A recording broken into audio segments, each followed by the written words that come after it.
Hello, everybody, and welcome back to the Bundesliga show. We are here yet again on a Monday evening to record and talk all things Bundesliga. Joined as ever by Mark on the other end. How are you, Mark? How's your weekend been? What have you been up to? Yeah, not bad at all. Not bad at all. Yeah, just been had a few guests over this weekend, so that's been pretty nice. And yeah, not didn't watch too much live football, but caught up on all the highlights this weekend. Today, yeah, a lot. Not really so many great games this weekend, but a lot of important results. I think we could say that much. I think it was a very, very rare occasion, the Bundesliga, when no game had more than two goals this weekend, which is quite incredible, really.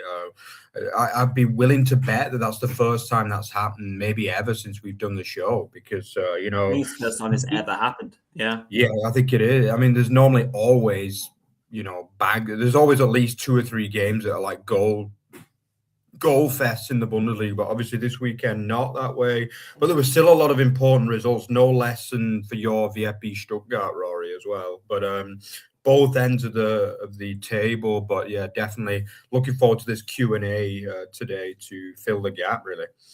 Yeah, precisely that. So we thought it'd just be a nice opportunity to, whilst there was, interesting stories and big results over the weekend, things were pretty much went par, as expected, par for the course. So we thought we'd take an opportunity to do a bit of a Q&A, open it out to people, see if people wanted to ask us any particular questions on the league, about their specific teams, relegation, title race, European race, etc. So, people have been very kind to ask us some questions to make this show hopefully a good one in the build up to it. If we get any live questions as well, we're very happy to answer those. Looking forward to getting stuck into this. Just before we do, as always, if you're watching us on YouTube, please do leave a like, obviously comment along, and subscribe to the channel. Equally, if you're listening to us in an audio format, which I know there's a great number of you, which is awesome. You can find us on Spotify, Apple Podcasts, and please do leave us a rating and review. That'd be great.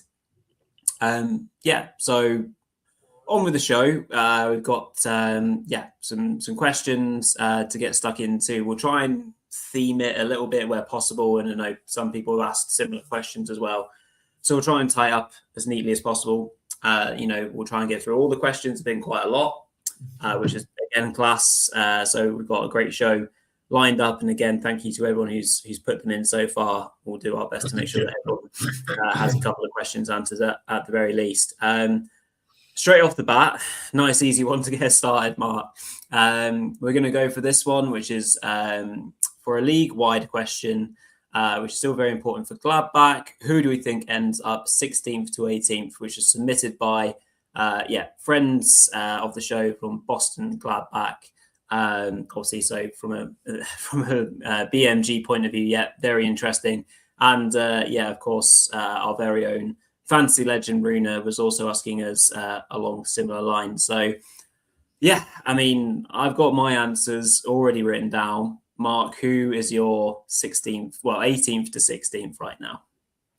Yeah, I mean, it's a tough one because obviously it's changed a lot. A lot of those lower teams have kind of picked up points in recent weeks. And as we often see at this stage of the season, they've started to improve the results, improve the performances as well. We've seen Pauli improve, Mainz improve under Urs Fischer.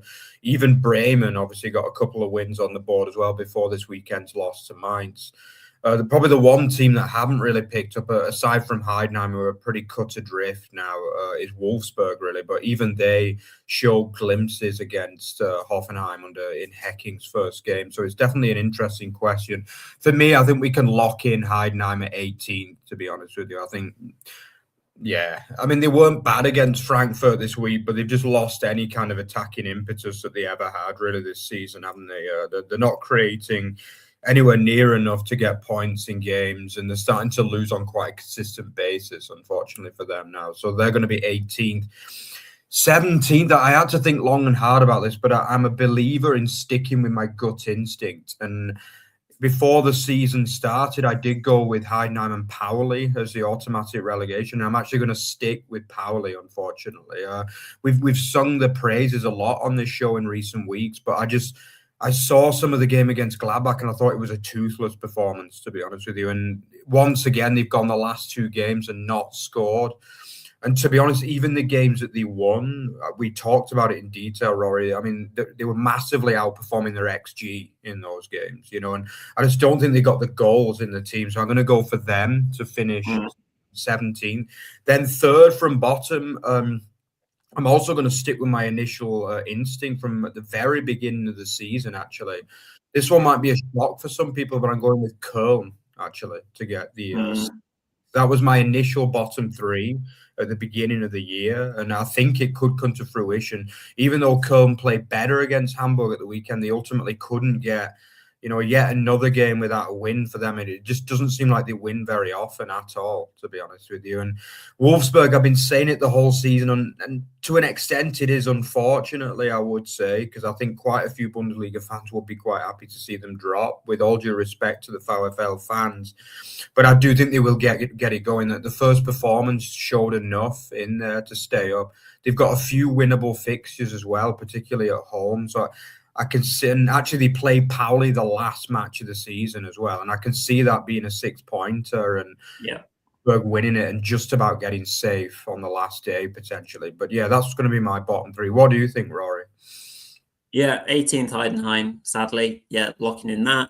I'm going to go a little bit different. I think when we first did the show, Pauli and Köln, definitely very sensible picks. I'm probably going more with my heart, I guess, maybe than my head, because what you say probably stands to be the most logical thing.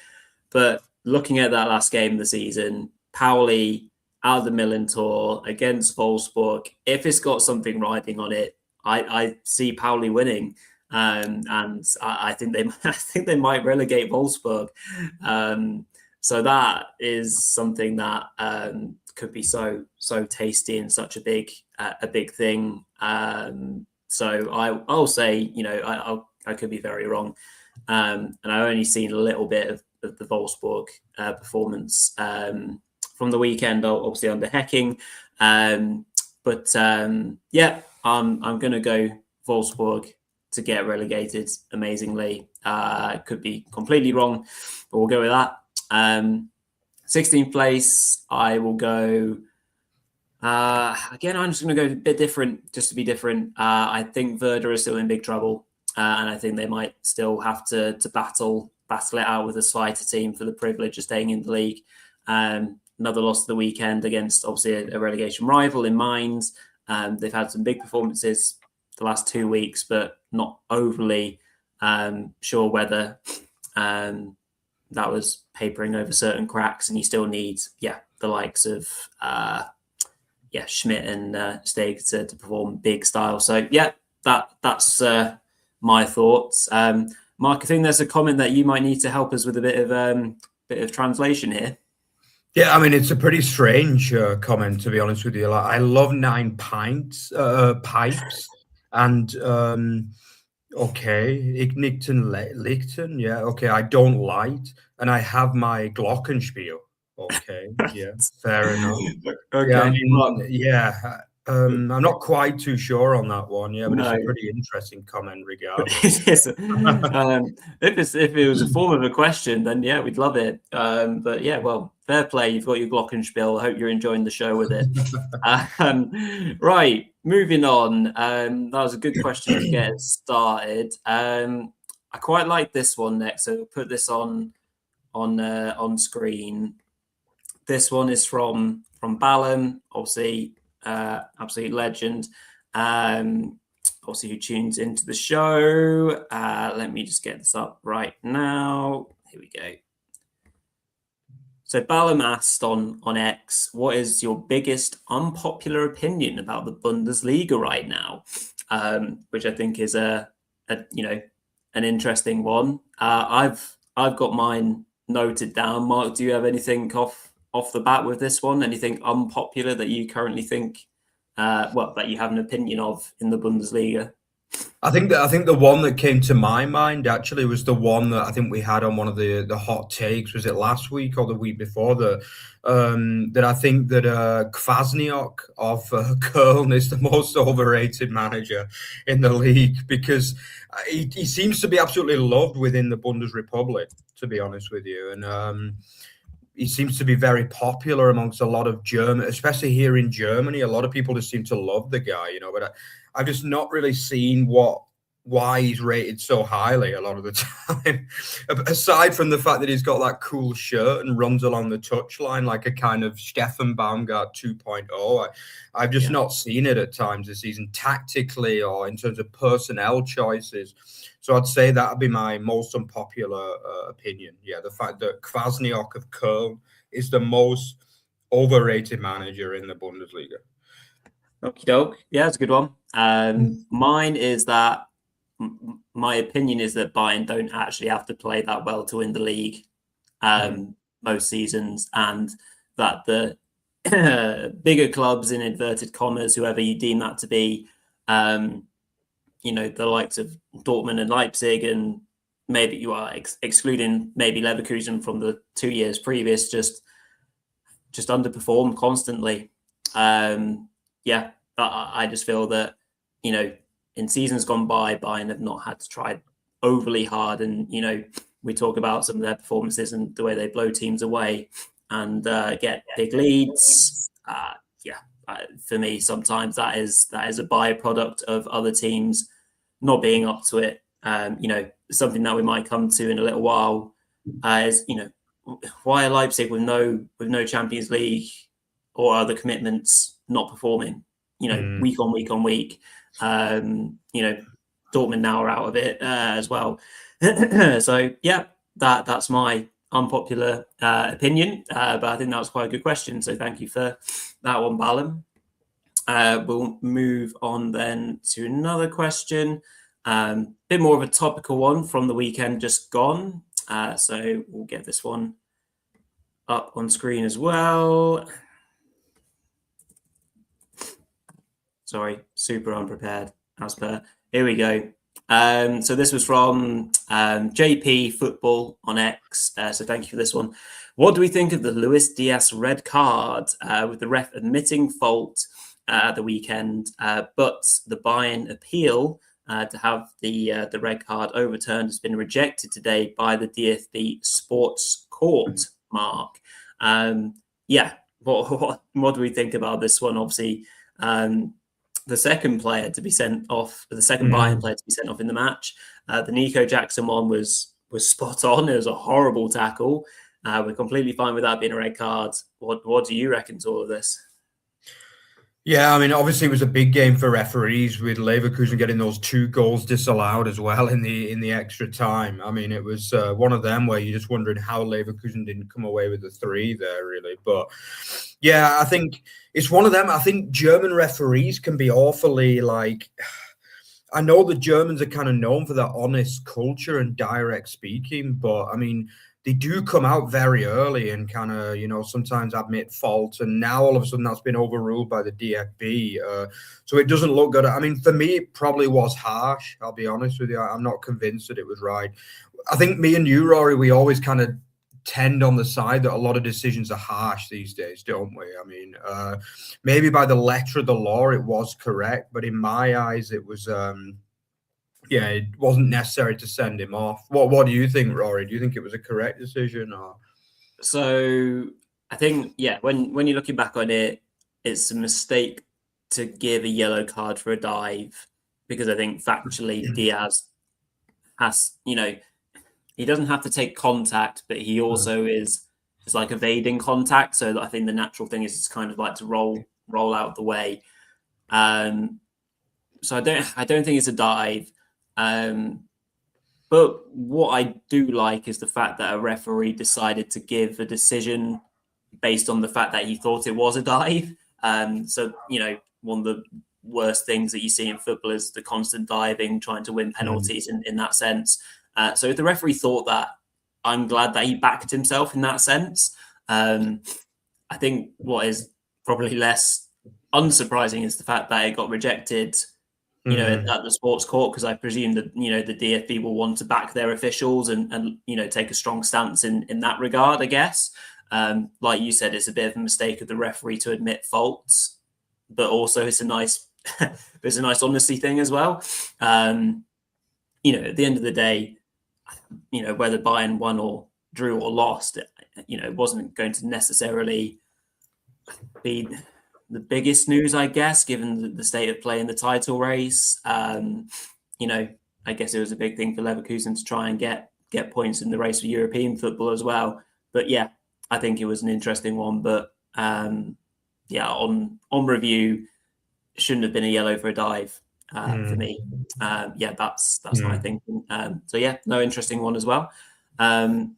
Moving on to a good question here from obviously a good friend of the show and fantasy legend Runa's given us another good question here. What are our thoughts on the ongoing debate surrounding the 50+1 rule and the possibility of opening it up? Again, I'll throw this straight over to you again, Mark. I've got my theories on it, but really interested to see how you feel about it, especially obviously being, in the heartland of Germany itself. What are you getting the feel of? Yeah, basically the majority of match-going fans, like regular match-going fans, don't want it, basically. All of you that have watched our vlogs will know that this is not a popular thing amongst the ultras groups, regular match-going fans. I would say the people that think that it's a good idea are definitely in the minority in German football, but it's more like business-minded people, I would say. People that are more interested in getting more money, not really the purest German fans, but it's more, in my experience, it's a lot of people who are involved with business and that kind of thing. They think it's a good idea to stop it because they think it could mean that Germany will be able to compete more in European football to keep the better players within the Bundesrepublik.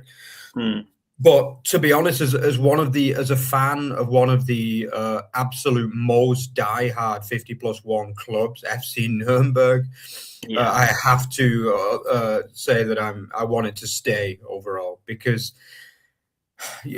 as a match-going fan, you really see the benefits to what 50+1 brings. The ticket prices are a fraction on what they are in other countries.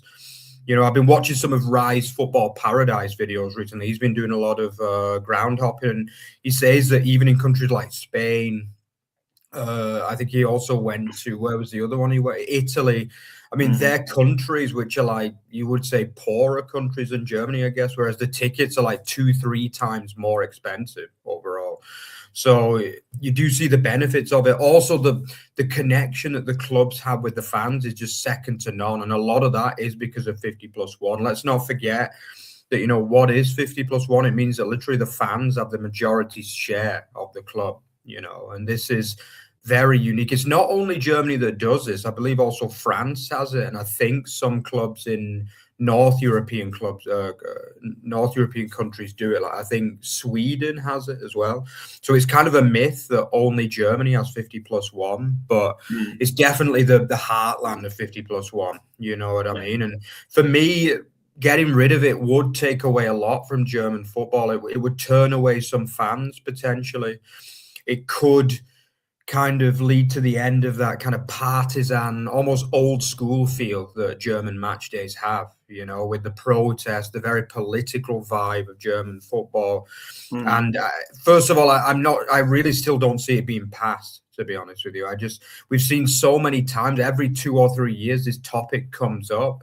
And there's some kind of like, do they relax the rules of 50+1? Do they completely scrap the rules of 50+1? But the fans are just going to start protesting again. Basically, that's what's going to happen. Like, we saw that it can get really quite raucous, really, at stadiums, when these topics come around. So it's not really a surprise to see these debates. There's a lot of money to be made on German football. Let's not forget that. It's the best supported league in all of Europe. They get more fans. And the second Bundesliga, I think, is like the 3rd or the 4th highest attended league in Europe in any sport. There's endless amounts of money to be made on these clubs. There's always going to be talk about this until, the day the earth ends. But for me, it's not time to remove it yet.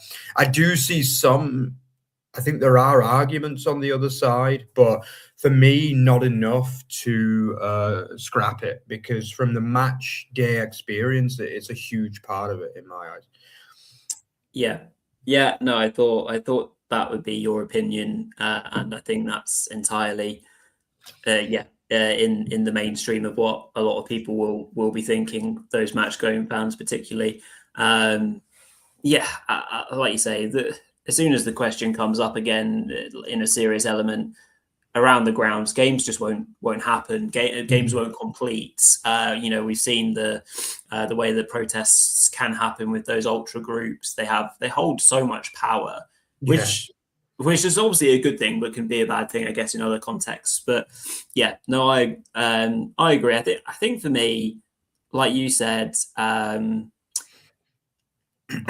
fully understand why it gets touted, especially from a financial perspective, to try and keep up with the world in a competitive world that it is, from a European aspect.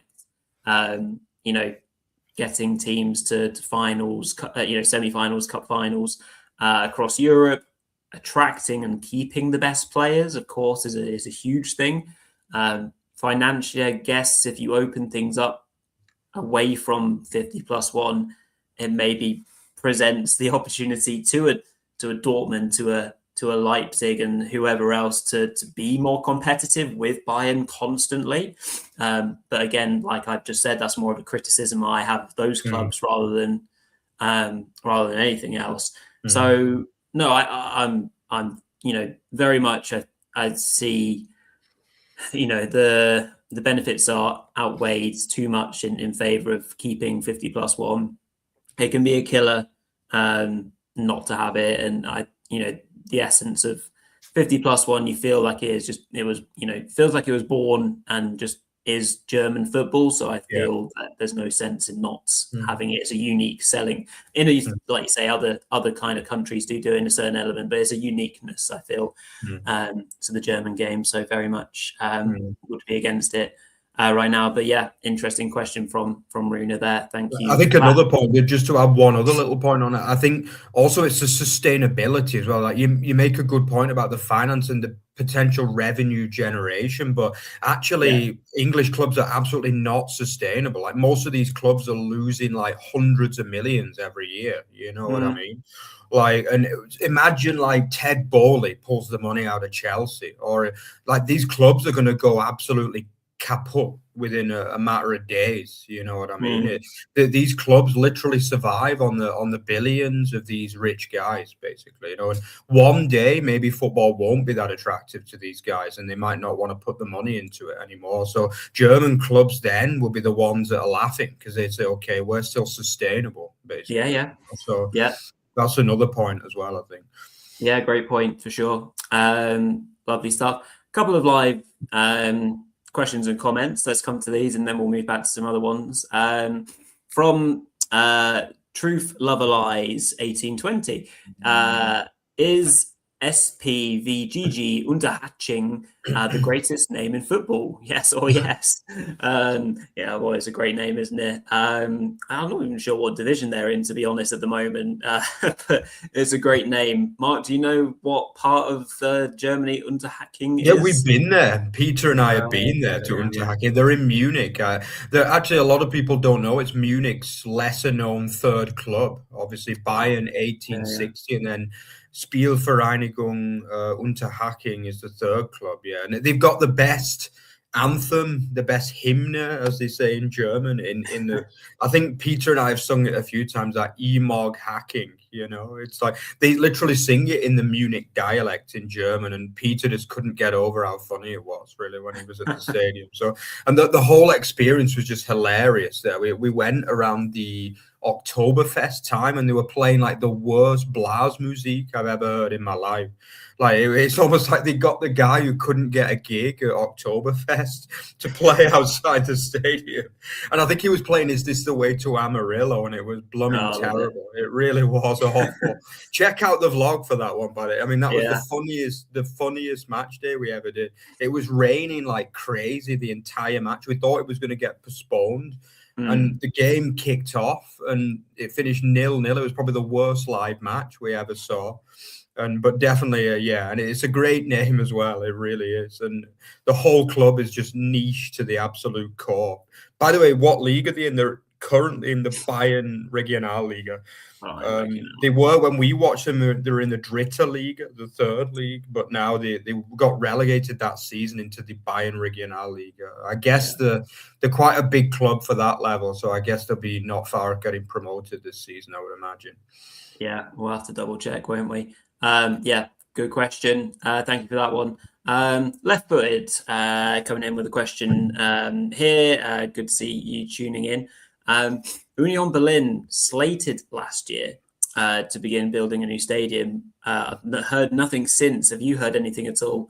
I've not heard a wink of the new stadium development since. All information was shared, with all the kind of like virtual stadium tours and the kind of ground, like the way it was going to be set up. It was all really well kind of explained. But yeah, you're right. There was, quite a lot of backlash. Mark, nearer to the ground, anything that you've heard personally from a Union Berlin point of view? But yeah, it's gone all quiet as far as I'm concerned. As far as I know, I don't think it was ever meant to be a new ground. Was it not just an expansion of the stadium that I heard? I think it was. I think they wanted to expand it and make it only Stehplätze, I believe. They only wanted to have it standing, or at least pretty much only standing. And from what I can gather, they want to start sometime in 2026, but they've not announced it yet. It's definitely not started yet. But I would imagine maybe in the off season they might start it, and then I think it's going to be one of those ongoing procedures. From what I can gather, I think they plan on finishing it by the end of 2027. You can actually see it with a few Zweite teams at the minute. I think Elversberg are kind of undergoing an expansion, and every time you see them on TV, like a different stand's been knocked down and is in the process of being built. And I think Preußen Münster are doing the same as well. And so I believe it is slated to start this year. It's obviously, I think it was even longer than a year ago when they announced it. I think maybe money, I don't know whether money is an issue, because obviously when they announced it, I think it was the time when they were getting in Europe, when they had that period where they got in Europe 3 years in a row. Obviously, sporting performance has dropped off in the last 2 or 3 seasons, really. So I'm not sure whether it will definitely continue. But from what I can gather, I did check up on it, and they still plan on starting it sometime in 2026. But I don't think it was ever a new stadium. I think it was just an expansion to the First Rai, I believe. But I could be wrong on that, but that's what I think it was. So I think we will see it probably at some point. I guess it makes sense to start in May when the season finishes. That would be my expectation, really, with that.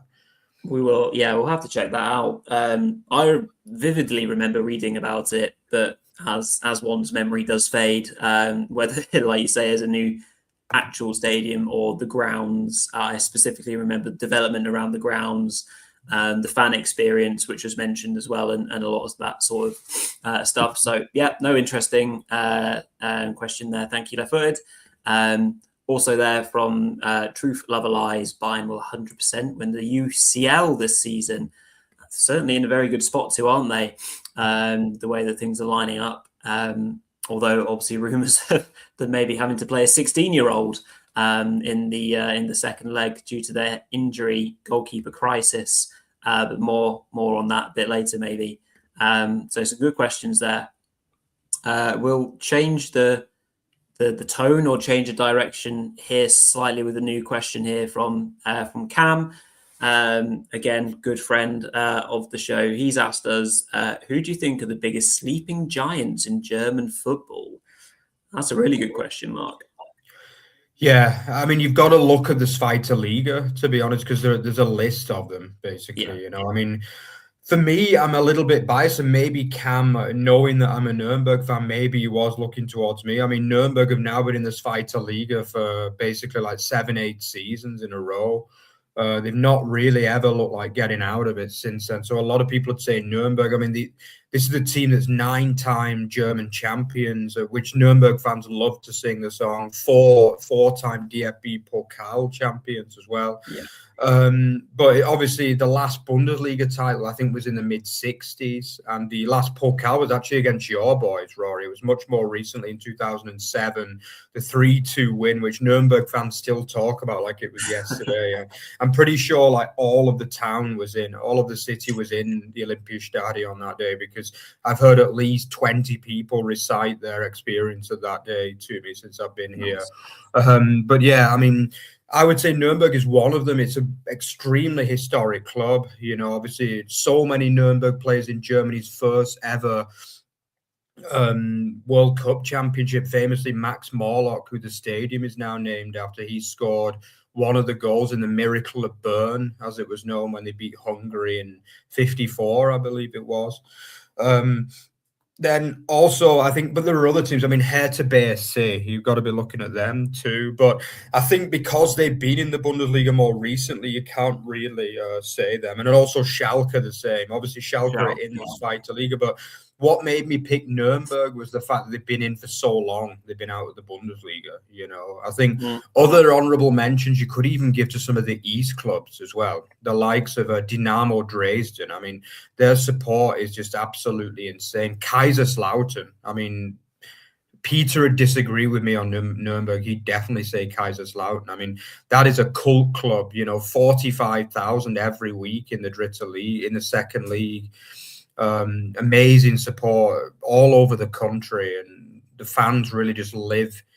Basically, everyone in Kaiserslautern and around just live for that club. Literally, it's the most cult club I've ever seen, I think. So, go on. While Peter, I know he'll be watching the show, I'm going to give him a joint between Nuremberg and Kaiserslautern. And ironically, the match this weekend is going to be Nuremberg-Kaiserslautern, which I'll be at as well, by the way. So, yeah, definitely check out that on YouTube if you can get it in the UK. Yeah, it's bad. They're back on YouTube now, which is great. The Zweite games, certainly be checking that one out. For me, my initial pick was Schalke. I think now that Hamburg are back in the Bundesliga, they get a big shout. I think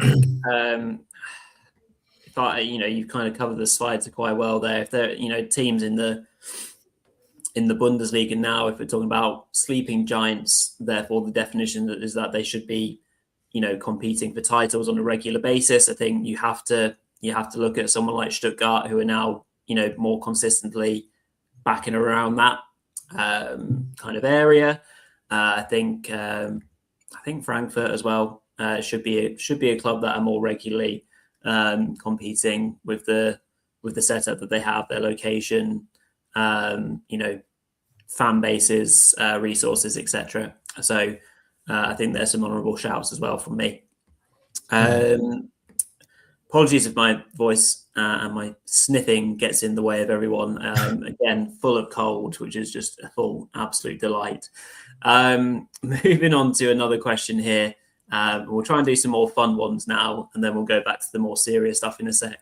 So Oltan has very kindly asked us a question. What is your biggest pet peeve at a match/watching football?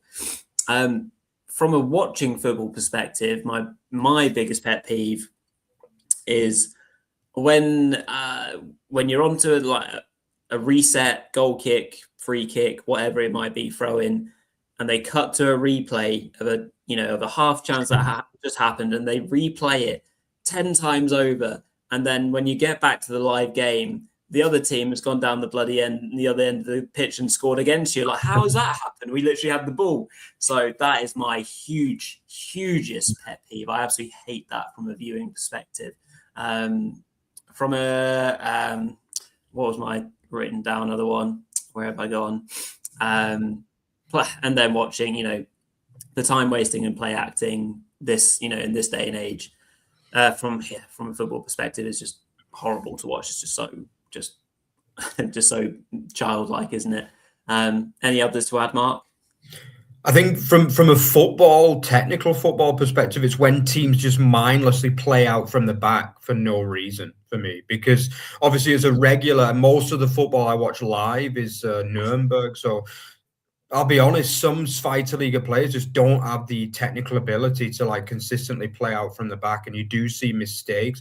Although one thing I've noticed this season, it seems to have you're starting to see teams go a bit longer again all of a sudden this season after so many years of just kind of mindless playing out at the back. Even if players aren't good enough or you don't really have a player that can bring it out, all of a sudden now you're starting to see teams go a bit longer, especially later on in games if you're defending a lead, which in my eyes is common sense. And I'm glad to see that development as well, because I mean, why would you give a team the opportunity to equalize just for the sake of a ideology of football? You know what I mean? In terms of live watching it, the answer is very, very clear, and it's definitely the VAR breaks as well. The VAR breaks, because when you're actually in the stadium, half the time you don't even know what it's for. You know what I mean? And it's like, okay, normally in Germany they're quite good. They normally show like, is it a handball? Is it?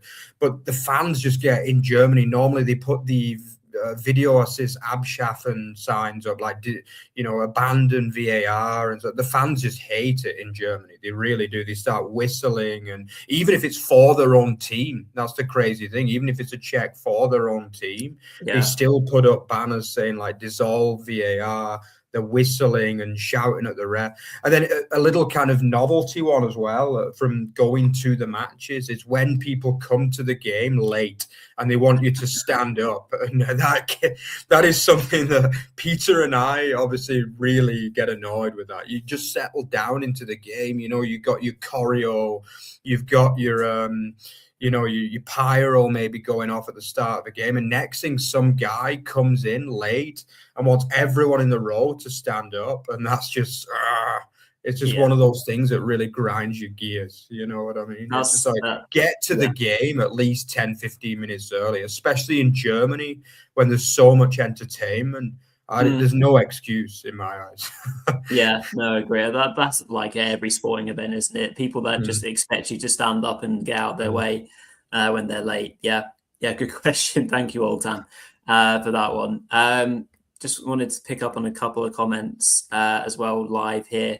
Left-footed saying, correcting the fact that there was an expansion and the team was to move to the Olympic Stadium for the season to play. Good point there, Left-footed, and well remembered, Mark. And Truth Lover Lie saying you could argue that Gladbach are a sleeping giant after their heydays in the 1970s. Absolutely, as well. And Köln, completely, absolutely, both of them.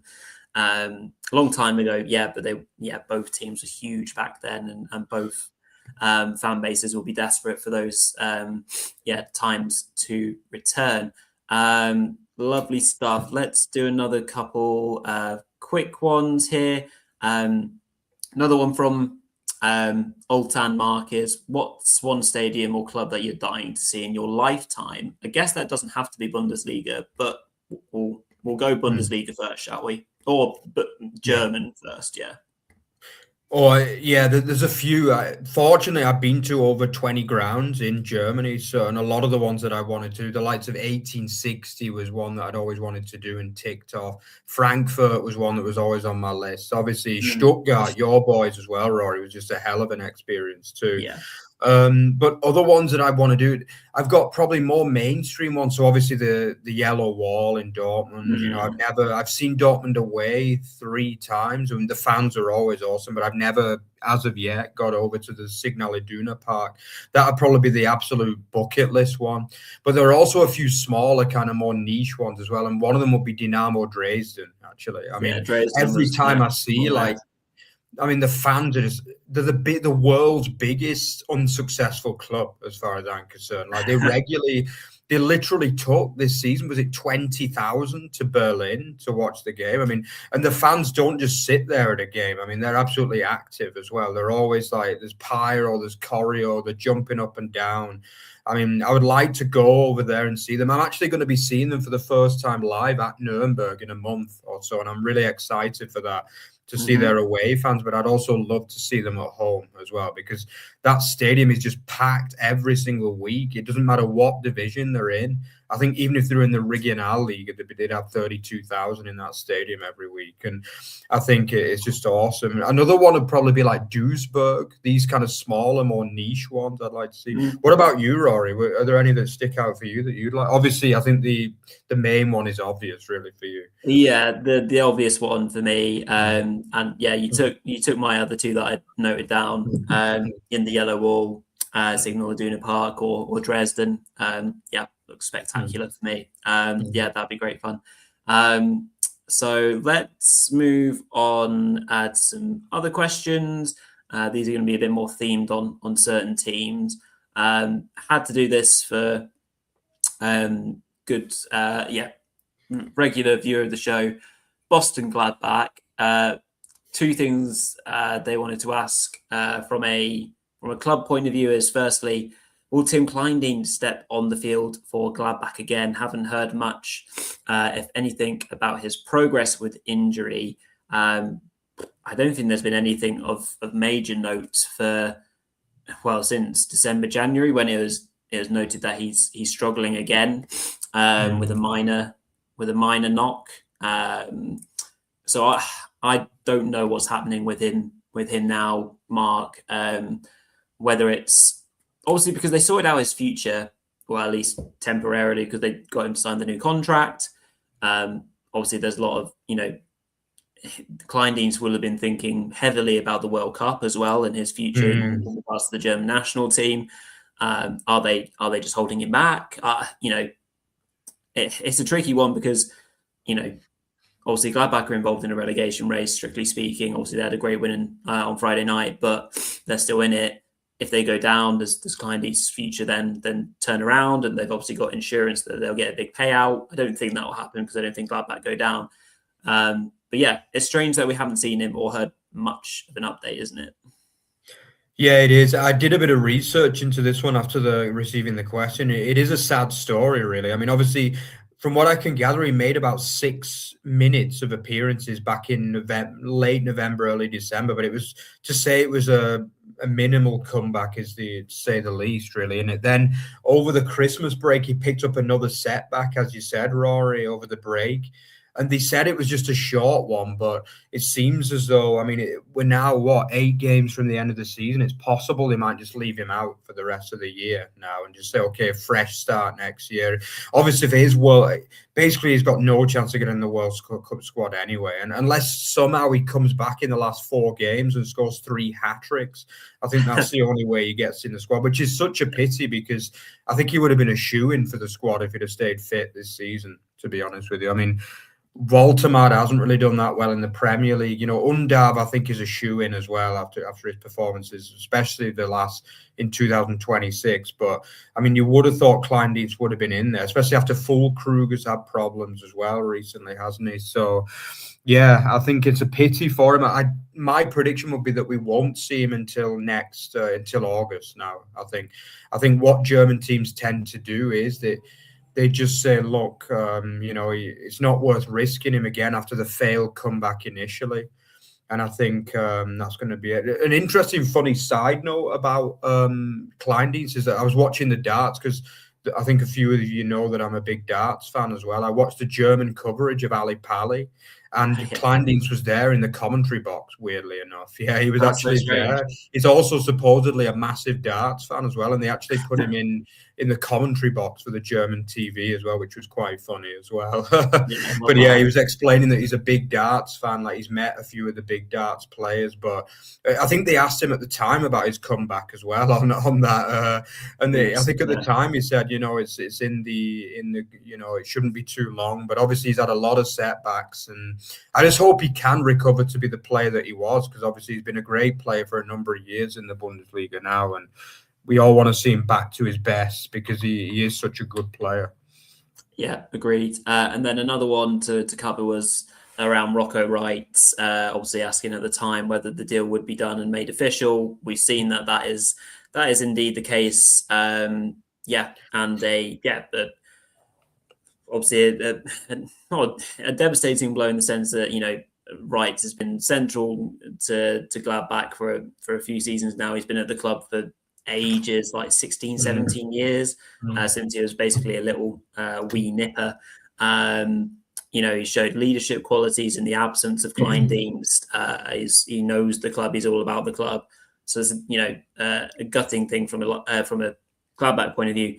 From a Leipzig point of view, they get an excellent young player with potential as they look to reshape their midfield, don't they, Mark? With the absentees or the moving on of Schlager and Campbell. So it's a good deal for Leipzig, isn't it? Really, and for I think the deal's quite a good one. I think it was about 20-something million euros. I can't remember. 20 million, I think it was. Yeah, but I mean, I think it's to an extent I'm a little bit sad because, as you say, he was a one club man, and he had made such a great start to his career at the club and come through these last couple of seasons, especially last season. I mean, he was outstanding, wasn't he, at times last season? And I don't think he's been quite as good under Polanski in my eyes, but I mean, it's only a minor thing. I mean, he is going to be a really good player, and he already is. He's definitely going to be a regular Germany international from what I've seen so far, and he'll see it as a step up in his career. I mean, Leipzig are going to be playing some kind of European football next year, even if it's not Champions League, which is still yet to be seen yet. But it's going to give him a chance of getting in that German national team more often and things. So I guess he will be sad a little bit as well because he's leaving his boyhood club. But it could also be a sign that, Gladbach just seems to be a club that's not really going anywhere right now as well. I mean, it's a big club, like we've said before. It's probably one of the biggest 6 or 8 in Germany in my eyes.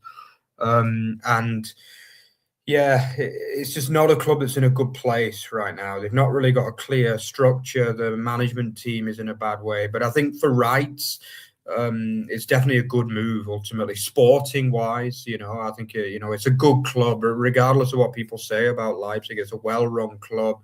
It's a club that prioritizes young players and tries to develop them into being world-class players. And obviously they have a great record at that, as we know, having covered this show. So it's a good move for him, but a little bit sad that he's leaving a good traditional club like Gladbach. But yeah, all the best to him, and I'm sure he'll do really well there at Red Bull Leipzig. Rasenballsport Leipzig, I should say. Yeah, indeed. Thank you for that one, Boston Gladbach, with the questions there. On some different questions, and appreciate these coming from the VFB Americana chaps. Travis and Co very kindly asked the group, their Discord group, for questions. So there are loads of responses. So we'll try and thumb through these as quickly as we can and make sure we give them a bit of attention. First of all, just commenting on topical thing of the weekend, surprise VFB, RBL ended in a single goal match. Are the two teams struggling with chances, or are they just good defensively? I would certainly not argue that both teams are good defensively. I think it's one coin side of one team struggling from a Stuttgart point of view, from a fatigue point, a sense, and so just tired legs and not necessarily going completely all guns blazing. A little bit lacking in a clinical edge. The last 2 games, Porto was the same, so that was one thing. And then Leipzig, and I know there's another question about Leipzig, are just struggling because they're under pressure. Not under pressure from a playing point of view, Mark, but the pressure to get Champions League football in a season where they are expected to do very well because they have no other European commitments. Yeah, it's a weird one with Leipzig because on one side, they did have a lot of kind of upheaval in the summer. As we know, they lost so many players, like a ridiculous number, but they did replace them with some really good players as well. Obviously Diomande, we've talked about a lot. You can't blame him for anything. But even the likes of Banzuzi, who hasn't really done that much, to be honest. Romulu, he's been a funny one because I like his performances, but he's not got the numbers of goals that you might have hoped, so maybe that could be an issue. He's more of a target man.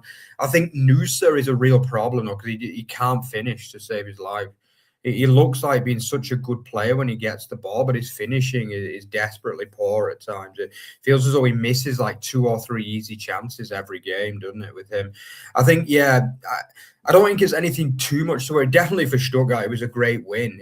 To win this game, such an important game in between the doubleheader against Porto, I think they deserve bags of credit for coming back and winning this game. I think, a lot of people didn't have them down to win this one. They thought it'd be one step too much. And I think the fact they won this almost makes the Porto game not that important really now, in my eyes. Because ultimately, if you could choose for Stuttgart, do you win the Europa League or do you get the Champions League? You have to go for Champions League, unfortunately. And I think obviously they're also in the Pokal with a decent, they got Freiburg at home, and that you'd expect them to win it. They should be going to another Olympiastadion final, even though it could be against Bayern this time. But I mean, it's still a very good season. So I think Leipzig have got more to worry about. They really have, because if they don't get Champions League this year, it's a failure on a pretty catastrophic level, to be honest. Stuttgart, as I've said all year, for me, they're still having a very, very good season. And I think if they get Champions League plus a cup final, they've had a brilliant year in my eyes. Really, they're not one of the biggest spenders in the league. Let's not forget that. They're not like an RB Leipzig or a Bayern or even a Dortmund. Their budget is probably like the 6th or the 7th highest in the league. So they're still overperforming in my eyes, and I don't see any problems with them in my eyes. But Leipzig, as you say, Rory, I mean, they've just got to be doing better. The game management's got to be better. The finishing's got to be better, and just everything really at times for them. Very true. I mean, for me, I'd just win the Europa League and then you're in the Champions League sorted. That is true. That is true. Yeah. But it's hard to win it, isn't it? Because, I mean, if you look at the draw, it's a hard competition. Like Porto are a wily old team. They really are. I mean, I think we expected it in the predictions, Rory. But, I mean, obviously, I didn't expect they would lose at home. But truth be told, it doesn't altogether surprise me, because Porto, they're one of those teams that are just always in Europe. I mean, are they ever not in Europe, that team? Are they ever not just diving on the floor as well?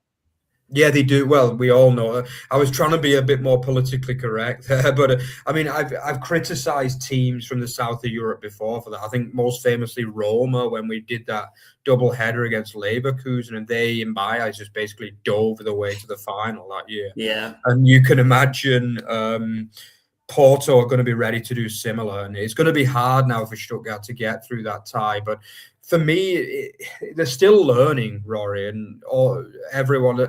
This is a team that almost got relegated just 3 seasons ago. And since then, they've finished Vizemeister with playing some of the best football we've seen in years from any team. They won a Pokal. They played in the Champions League, and they're going for top 4 again this year. So I think people can't get too far ahead of themselves. They're still new to the top table again in this current period under Hoeneß. And that's the way I see it with them. That they're a big club, and obviously they've won a lot in the past, but they're new to the top table. This current crop of players, they're not used to being, winners as such, and they're still getting used to winning, in my eyes. Yeah, lovely stuff. Right, we'll try and get through some quick fire questions here with about 10 minutes to go, give or take.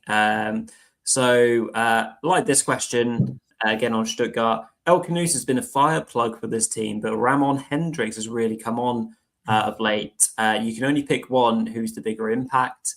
I was thinking about this a lot, actually. And I think if you asked this a few months ago, I think I would have easily said El Canus. I'm still going to say El Canus, but I think Ramon Hendricks, has become so central to that Stuttgart defense. He's becoming a leader. He's sadly being linked with some other clubs who are sniffing around him already. So he is attracting attention. His performances are doing so. But yeah, El Canus for the goal output, because I think Stuttgart's defense has still been questionable. Mark, quickly, who would you pick?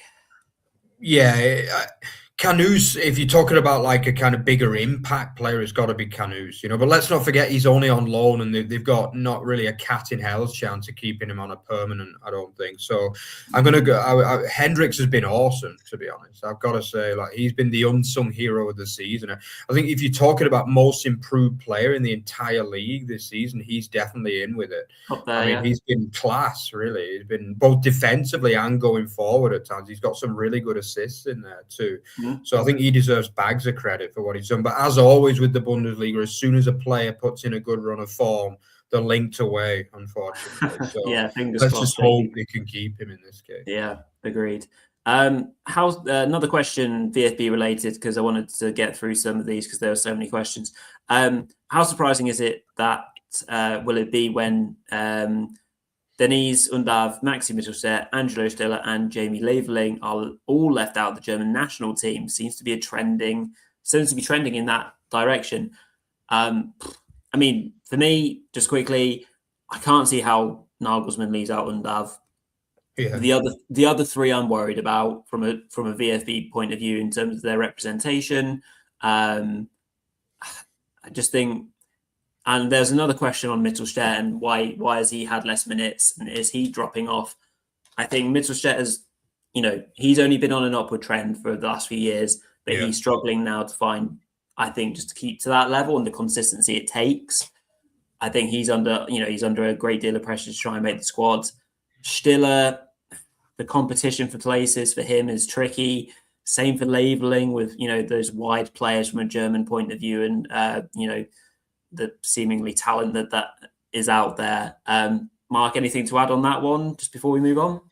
Yeah, I mean, for me, Undav and Stiller should be in the squad without a doubt in my eyes. And I think the issue with Nagelsmann, and he has drawn criticism from this, he's too reliant on these Premier League players. That's the problem. It's like, even if they're underperforming in the Premier League, they're still in there, basically. Meanwhile, you've got guys who are like playing out of the skins in the Bundesliga and they're getting overlooked. And this gets a lot of criticism within Germany, by the way. A lot of people are annoyed at managers for the last 5 to 6 years just picking players just because they play in England, And I think it's true in many ways. I think that Undav and Stiller definitely should be in there. I think Mittelstadt has clearly gone off form. I think it's probably fair to leave him out right now. He's not even getting on the VFB first team. Leveling has had an amazing season, but I mean, this is why these players keep going to the Premier League, because they get noticed. Especially Nagelsmann seems to be very, very Premier League heavy at times. And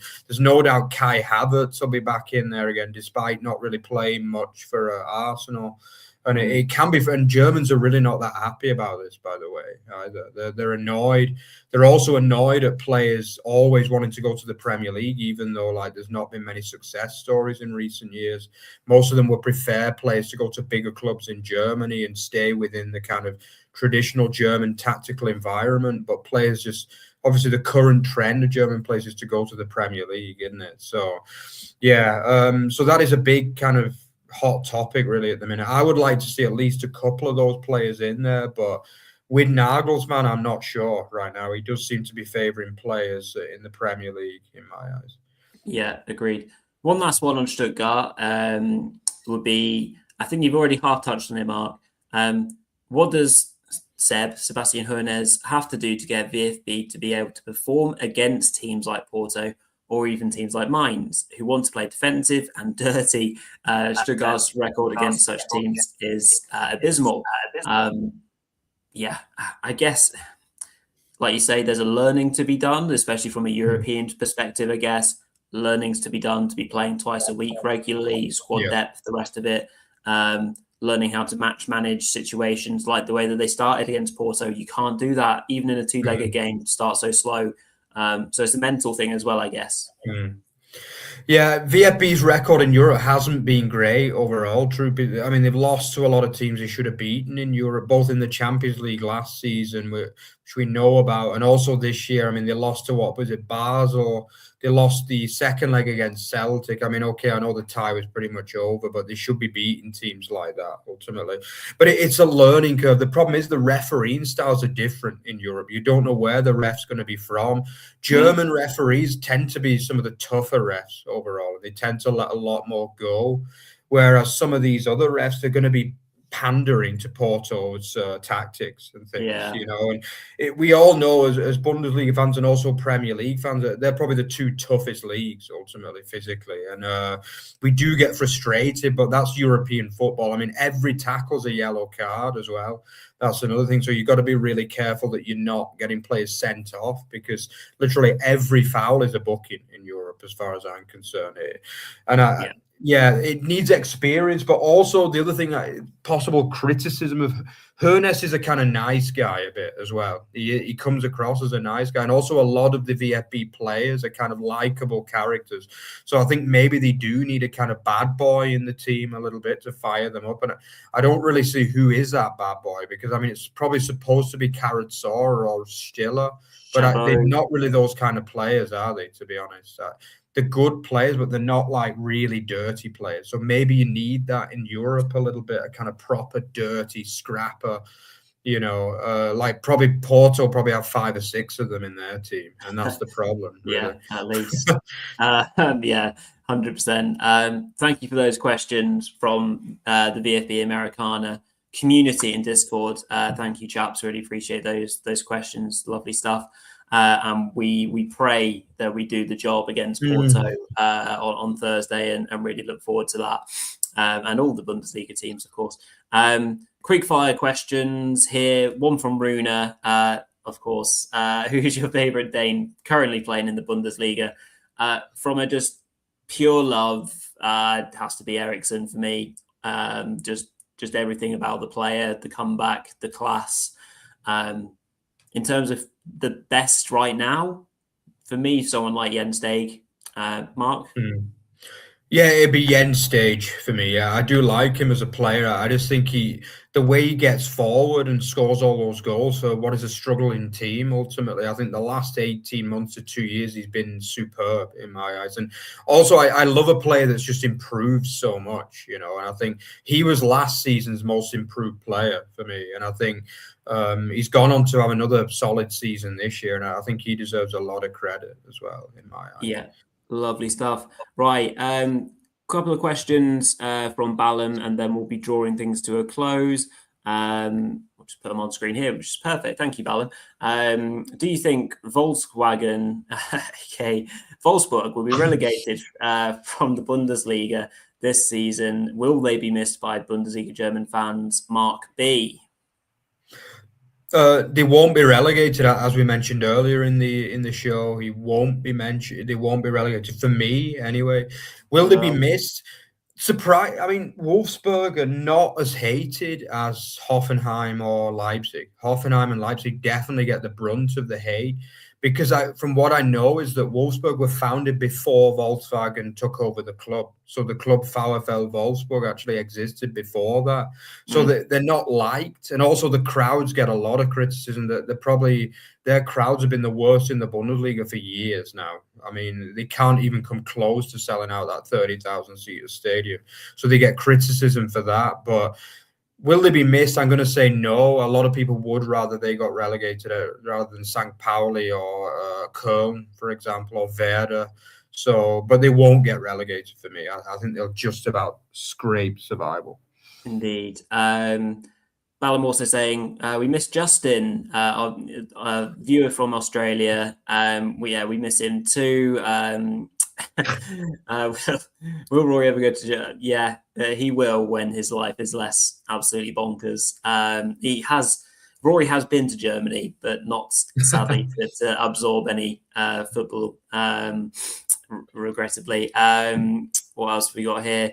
I know Ballum asked about if you guys had the TV rights for the Bundesliga, like Mark Goldbridge has on Friday nights, would you like having it, or would Rory turning it into a 90-minute rant about why the Bundesliga is actually a farmers league? I certainly don't think I'd be saying that. We'd love it. Give us the rights, and we'd put the world to rights with our excellent coverage, no doubt.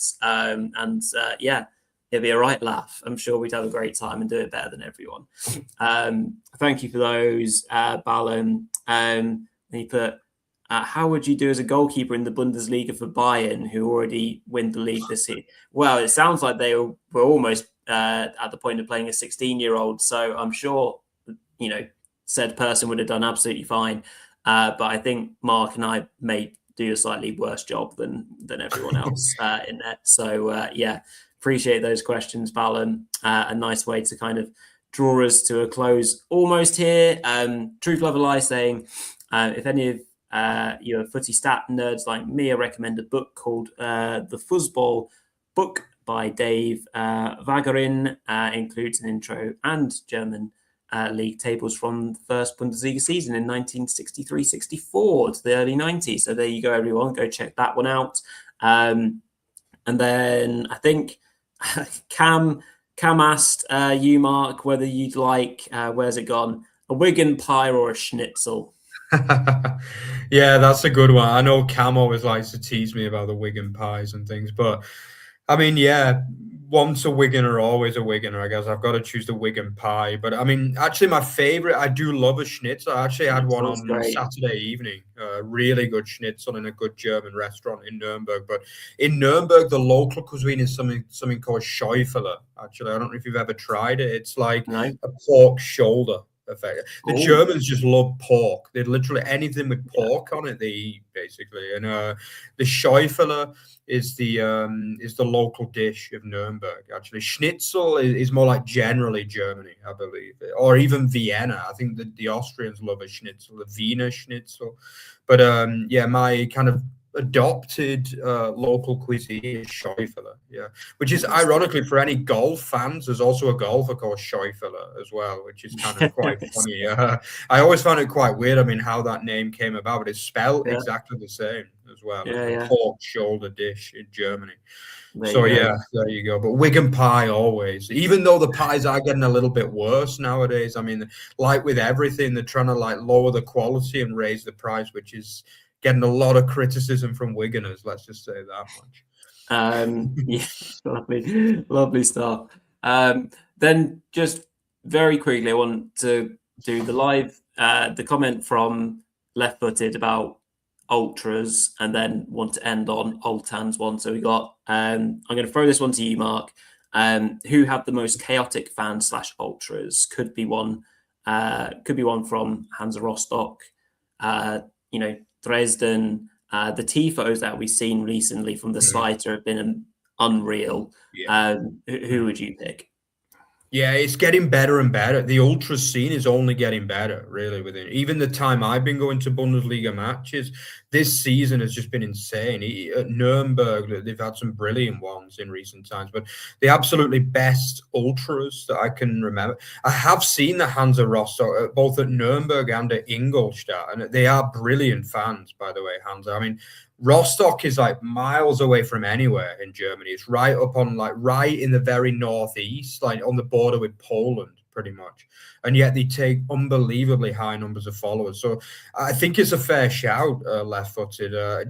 I'm still going to go with the absolute best fans overall I've seen is probably Kaiserslautern, in all honesty. I mean, they are just insane about their club, really. It's only a small town, 100,000 people live there, and yet the support it's like a cult club, I think maybe I'll change my mind on that based on what I see from Dresden in a month or so, like I mentioned before, because I from what I've seen on social media, on TV, and also heard in Germany, their ultras are just absolutely insane, really. But Hansa Rostock are definitely up there in the top 10 that I've seen. I mean, they really are good fans, and they travel in huge numbers, like crazy numbers of distances as well. So credit to them as well.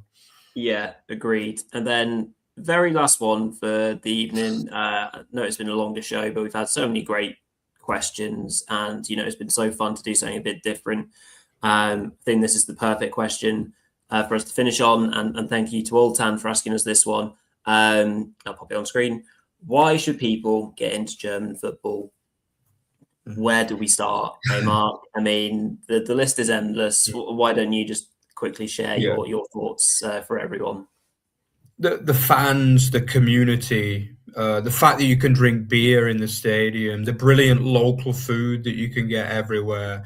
I mean, it's just the friendly people, and that like everyone welcomes you, even if like you're not a local German, or even not even a German speaker, and they'll still have a chat to you in English if you want that. The low prices, the community vibe, the fact that the entire city gets behind these clubs. You can walk around any city in Germany, and on match day it's just absolutely mind blowing. Like, I mean, I invited my own parents to a game, and they're both in the 60s in the UK, and they just couldn't believe what it was like, basically. Yeah, we arrived at the stadium 3 hours before. There were literally tens of thousands of people outside the stadium, all drinking the pints, and it's just literally so much to these people, and you've got to go and see a game. I mean, for me, why should people get into German football? It is the fans. It's the fans. It's the club culture. It's the energy in the stadium. It's the tifos. It's the pyro. It's the beer. All this stuff. This is ultimate. The 50+1. This is what makes German football what it is. Also, a lot of people like the political side to it. I mean, it really reflects what's happening in the world as well, more than probably any other league. And that's why you should get yourself to a German stadium and watch Bundesliga, guys. Yeah, perfectly put there, Mark, I think. And I think the only thing I can really add to that is just the product on the pitch is just excellent. Defense is an optional thing for most teams. Attacking football, fast attacking, free play across all the divisions. So yeah, it's just what the players put out there. The stories that come out of it, excellent ones from a sporting sense as well. So yeah, perfectly good question there for us to end on, I think. So yeah, thank you to everyone who's asked us questions live and before the show. It's always nice to just do something a bit different and change the pace a little bit when things from the Bundesliga perspective this weekend were a little bit more predictable, I guess, to a certain sense. So thank you to everyone for watching. Apologies if we didn't get through every single question. We did our best. I think we could have and would have been going on for 2 hours plus if we went into detail of all the questions. So yeah, thank you to everyone. It's made for a great show. Hope you all enjoyed it. Mark, would you like to close things up? Yeah, thanks a lot again, guys, for sending in your questions. As Rory said, if you enjoyed what you saw, don't forget to comment, subscribe, and all of that kind of thing. Recommend us to your friends, any football fans or Germany fans or Bundesliga fans alike. We're not only a YouTube channel, we're also on podcasts as well. So check out our Spotify and Apple. And also don't forget to check our social media, where we advertise our upcoming shows and also show our match day excursions as well. The next one, which will be happening this Saturday as well, as Kaiserslautern visit Nuremberg. So yeah, we hope you enjoyed what you saw today. Thanks again for the brilliant questions. We had so many this time, which was superb. Let us know what you think as well about some of our answers, and if you agree or disagree and things like that. And we'll see you again on Thursday for the predictions ahead of the next match week. So see you then, guys. Ciao, ciao. Cheers all.